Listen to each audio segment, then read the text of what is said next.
और देहाभिमान अहमता को, इन दोनों को प्रियालाल के चरणों में समर्पित कर देना है। एक अहमता ममता, ये जग में दुखदाई, ये जब श्री जी की ओर लगे तो होत परम सुखदाई। सारी साधना का फल है हमारी अहमता ममता प्रियालाल के चरणों में समर्पित हो जाए। श्री प्यारी जू की धाम आने को मिला, धाम का आश्रय मिला, वास मिला, सत्संग मिला, ये सब कृपा का फल है। अब एकमात्र कृपा सिंधु प्रभु का आश्रय लेकर कोई बिरला ही ऐसा होता है। साधवोत्र बिरला श्रित वृंदारण शन मदन मोहन कांता। श्री श्यामा श्याम को इतना अपना मान ले कि अब उनके सिवा कोई अपना है ही नहीं। ये कोई बिरला ही कर पाता है, ऐसा श्रीपाद कह रहे हैं। यह जोरी अविचल वृंदावन, नाहिन आन सुकाज। बड़ा कठिन है ये बात। चल रहे हैं, खा रहे हैं, पी रहे हैं, इंद्रिय विलास कर रहे हैं, मिल रहे हैं, हंस रहे हैं, बोल रहे हैं, ठीक है, लेकिन ये रंग नहीं लाएगा। प्रेम रंग में रंगने के लिए संपूर्ण अहमता ममता, हंसी मजाक, नींद, विश्राम, सुखद भावनाएं, दुखद भावनाएं, मान अपमान, ये सबको, ये बहुत मंगलमय प्रेममय मार्ग है। यल्लब्ध्वापमान सिद्धो भवति अमृतो भवति। जो इसको प्राप्त हो जाता है वो सिद्ध हो जाता है, वो अमृत स्वरूप हो जाता है। मत्तो भवति, मत्त हो जाता है, उन्मत्त हो जाता है। निर्द्वंदो भवति, कोई द्वंद्व उसका स्पर्श नहीं कर सकता। निर्योगक्षेमम भवति, उसके हृदय में कोई योगक्षेम की परवाह नहीं रहती। ऐसी भक्ति है ये। यल्लब्ध्वा पुमान सिद्धो भवति।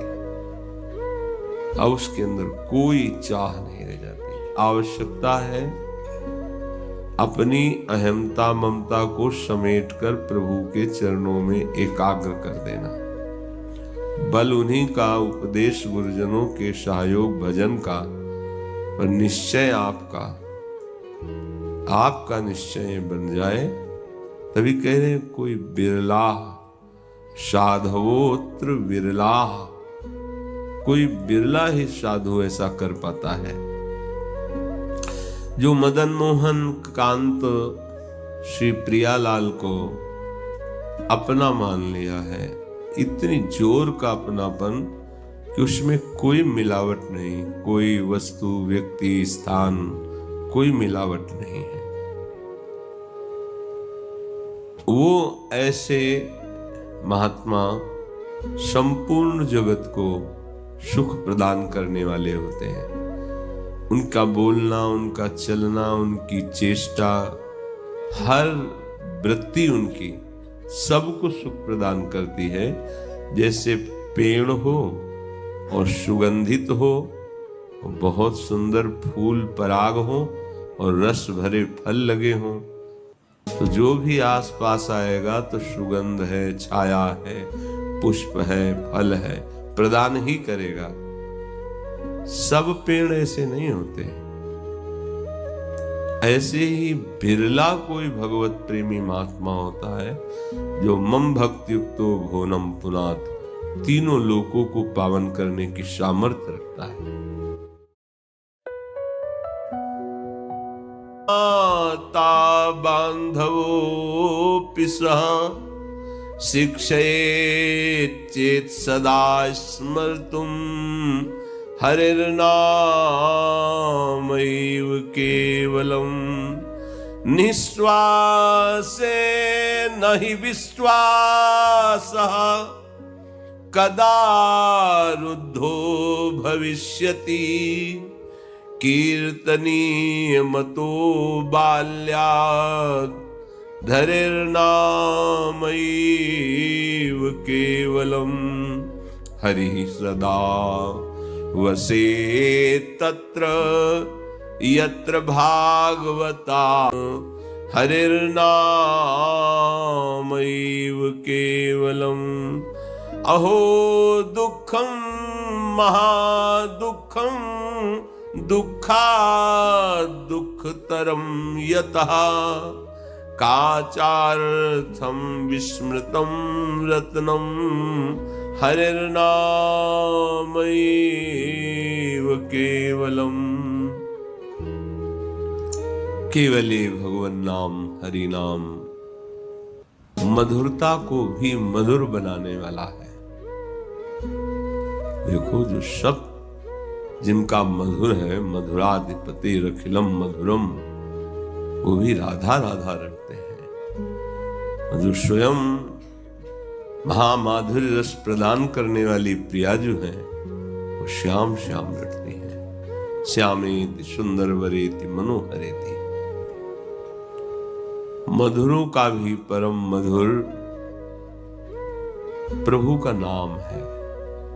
यदि नाम तुम्हारी जिह्वा पे अभी नहीं आया है तो कुछ भी कर लो, माया के द्वंद्वों पर विजय प्राप्त नहीं कर सकते।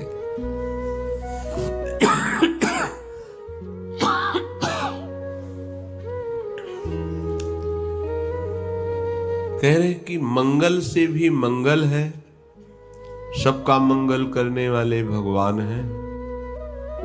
वे मंगल भवन भगवान का भी मंगल। तिनके से लेकर ब्रह्मलोक तक कहीं मत फंसो, ये सब मायामय है।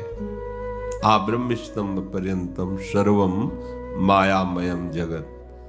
माया माने त्रिगुणात्मिका माया का जादू है, नहीं दिखाई दे रहा है। माया का जादू है, नहीं दिखाई दे रहा है। सत्यम सत्यम पुनः सत्यम, 3 बार कह रहे हैं कि सत्य है पुनः सत्य है, केवल भगवान का नाम सत्य है। और ये सब त्रिगुणात्मिका माया का, यहां से लेकर ब्रह्मलोक तक जो आकांक्षा करोगे वो माया जनित होगी। इस आकांक्षा से, आसक्ति से आपको कोई छुड़ा सकता है तो नाम छुड़ा सकता है। सत्य सत्य पुनः सत्य, ये नाम आपको माया मुक्त कर देगा। सा गुरु, वही गुरुदेव है जो केवल नाम जप में लगाते हैं, वही गुरुदेव है। अगर नाम में प्रीति नहीं तो ऐसे और भी साधन देखे हमने, ओ नीरसता, एकदम बिल्कुल ऐसा लगता है जीवन व्यर्थ चला जा रहा है। अब स्थिति तो शरीर में बनी है, कष्ट को सह रहे हो तो पुण्य बन रहा है, पाप नष्ट हो रहे हैं, लेकिन योग थोड़ी बन रहा है। योग तो है चित्त वृत्ति का निरोध करके भगवदाकार कर देना। तो बहुत भगवत कृपा से बुद्धि ठिकाने पे रही है, लगा ये मार्ग सही नहीं है, ये ठीक नहीं है, इसमें प्रीति नहीं है, भगवान नाम जप नहीं है, इसमें भगवान का आश्रय नहीं है, तो क्या पता किस झटके में श्वास खत्म हो जाए तो योग हमारे काम आएगा क्या? पद्मासन सिद्धासन ये हमारे काम थोड़ी आएगा। ये तो लगा करके चित्त वृत्ति को एकाग्र करके प्रभु में समर्पित करने से इनकी सार्थकता है।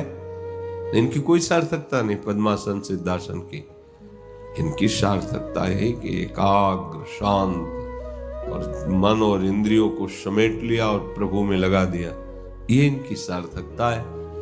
तो बोले सा गुरु हो, गुरुदेव वही हैं जो भजन में लगावे। प्रणाम है उन प्रभु श्री हरि को जो गुरुदेव के मिलने से पहले ही उन्होंने लगा लिया था, और फिर ऐसे गुरुदेव रूप में मिले कि उन्होंने और कुछ उपदेश किया ही नहीं, तो यही जो मंत्र दिया और नाम दिया और कहा इसको तब मानना तुम्हारा जब ठीक हो रहा है जब नाम ही तुम्हारे सामने हो, निरंतर नाम जप करते हो जब रूप तुम्हारे सामने। सन्यासी थे पर स्वयं जप निमग्न रहते थे। एक बार फलाहार बड़े कट्टर नियम के थे, गांव में आलू गुड़ यही फलाहार मिलता है। अच्छा, उसमें भी यदि वो अपना खप्पर ऐसे रखे और आप पूछ लिए कि स्वामी जी डालें, तो खप्पर पलटा दिया, नहीं। पूछ लिया तो नहीं। अच्छा, आप जरा सा थोड़ा डाला और बचा कर रखा कि दोबारा देंगे, तो स्वामी जी अब डालें, नहीं। स्वामी जी दूध लेंगे, नहीं। हाँ तो कभी निकला ही नहीं उनके। जब कुछ लोग जो जानते थे मौन आते थे, जब और जितना डालते जाओ पा जाएंगे वो। अगर पूछ लिया तो रात दिन मंत्राकार, लाल चेहरा, वयोवृद्ध 90 वर्ष के लाल चेहरा बना। हर समय वो झोली पहले ऐसे चलती थी ना, लंबे वाली, ऐसे डाले ऐसे, बस ऐसे। तो उनकी शरण मिली तो फिर उन जप प्रधान जीवन बना दिया। बस सार बात है भजन करना, भजन करो। तो गुरु वही जो नाम जप में प्रीति करा दे, नाम जप करना सिखावे। ये प्रचार करने की सामर्थ्य तब होती है जब यहां प्रसार हो जाता है, तब। अपने लोग समझ नहीं पाते। प्रचार सिद्धों का होता है, साधकों के लिए नहीं। सच्चा प्रचार ये है आप स्वयं इतने नाम में डूबे, कोई भी इंद्रिय, कोई भी विषय आपको परास्त न कर पावे, मान सम्मान आपको छू न जाए। फिर आप जिधर बोलेंगे उधर आपका वचन प्रकाश लागू हो जाएगा। आपके वाणी तभी लागू होगी जब आपका जीवन होगा। बढ़िया है, सिद्धों का काम है, साधकों का नहीं है, ये पक्की बात है। सिद्ध जन मंडली बनाकर जगत मंगल करने के लिए भ्रमण किए हैं, खूब नाम कीर्तन उपदेश किए हैं, पर साधकों को चाहिए कि पहले एकांत सेवन करके अपने मन और इंद्रियों को नाम में समर्पित कर दे। हमें पहले स्वयं डूबना है। जहां डूबोगे तो आपके रोम रोम में ऐसी सामर्थ होगी कि छू जाए, देख लो, बोल दो तो उसका परिवर्तन हो जाएगा। ये भजन है, भजन। और बिना भजन के तो एक संत भगवान मिले थे, गंगा जी के भ्रमण में बहुत सुख मिला। गंगा जी के एक से एक वीर भजन के सुभट महापुरुषों के दर्शन हुए। तो उन्होंने नई अवस्था देखी तो बुलाया, का बच्चा, विषयी संसारी पुरुषों को भजन करने का समय नहीं दिया जाता। शब्द थे, डायरी में लिखे। ये लोग तुम्हें सरकार और भगवान और अवतार कह के भजन से नीचे गिरा देंगे। इस सरकार कभी भगवान कभी अवतार मत मान लेना। इसलिए बहुत होश में संतों की आगाह वाणी जो होती है आगे के लिए, उस समय समझ में नहीं आती, आगे समझ में आता है। कभी वो कहते संसारी आदमियों को भजन करने का समय नहीं दिया जाता। करना है नहीं तो बह जाओगे। ये सरकार कह के तुम्हें बहा देंगे, ये भगवान बना के तुम्हें नीचे गिरा देंगे। ऐसा वो महापुरुष को ईर्ष्या द्वेष से थोड़ी बोल रहे हैं। कृपा आई उनकी कि बच्चा है, आगे का मार्ग ऐसे प्रशस्त किया जाता है। गुरु वही है जो प्रियालाल के चरणों में आसक्ति पैदा करा दे। गुरु वही जो साधु सेवावे, साधु वही जो विषय छुड़ावे। समस्त विषयों से वैराग्य और भगवान नाम में प्रीति, सा गुरु। और यदि ये नहीं भाई तो हमारी कम समझ में आता है। फिर प्रत्येक साधक से कहते हैं जितना तुम्हारा नाम ना छूटे उतनी सेवा करो। नहीं डट के नाम में चलते फिरते आसपास पूछ लेते कहाँ हो, इस समय तुम्हारी स्थिति कहाँ है, नाम में है या बहिर्मुख हो या किसी क्रिया का चिंतन कर रहे हो, कहाँ हो। तो हर समय नाम, ये जब लगे हो तो घाटे में काहे लगो। जिस व्यापार में लगा जाता है तो उसमें लाभ की वृत्ति बढ़ाई जाती है। आपको अवसर मिला है भजन का तो डट के करो ना भजन। अंदर ही अंदर नाम चल रहा है, बाहर से सेवाएं चल रही, जाने दो। सामने बैठे बातचीत हो रही, उनके चेहरे पर नाम लिखा हुआ है, हम उस नाम को देखते हुए बातचीत कर रहे हैं। एक सेकंड के लिए भी भुलावा नहीं हो सकता। सा पिता, संसारिक पिता वही सोचता है कि अपने बेटे को एन के एन प्रकार कमा करके बैंक बैलेंस, प्रॉपर्टी, सुख सामग्री जिससे खूब भोगे, इसको दुख ना मिले।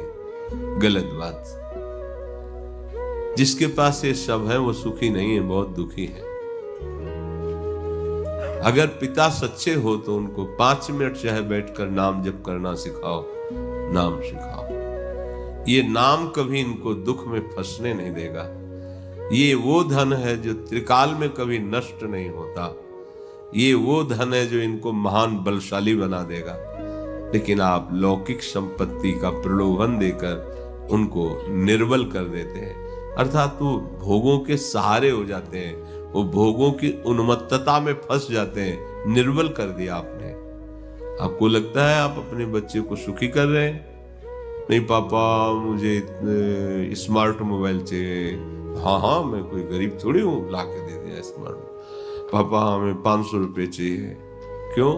नहीं आज दोस्तों के साथ। हाँ ले जाओ। वही आगे चलकर ड्रग्स नशा पीने लगे, बेविचार करने लगे, गंदे आचरण। तुम पिता हो, तुमने उसके जीवन को कितना खोखला बनाने का सहयोग किया। कभी पास बैठकर प्यार से उसकी दिनचर्या पूछी, उसके संयम की जांच की, उसके मोबाइल की जांच की? नहीं की। कभी प्यार से बैठकर संयम का उपदेश किया? धर्मशास्त्रों का तुम्हें ज्ञान नहीं तो क्या उपदेश करोगे? अगर जितेंद्रिय है, धर्म से चलता है, विनयी है, सदाचार परायण है, तो आप भारी संपत्ति दे रहे हैं अपने बेटे को, संपत्तिवान बना रहे हैं। और लौकिक संपत्ति देकर प्रमाद स्थिति में पहुंचा दिया तो खोखला कर दिया। माता पिता ही सबसे पहले गुरु होते हैं। एक नाटक देखा था बचपन में, सुल्ताना डाकू का। तो जब उसका फांसी की सजा निश्चित हुई तो पूछा तुम्हारा आखिरी कोई चाह? तो कहा माँ के दर्शन चाहता हूं, गले लगना चाहता हूं। माँ बुलाई गई, माँ नजदीक आई तो ऐसे लिपटे और दांत से नाक काट लिए, ऐसे कस नाक काट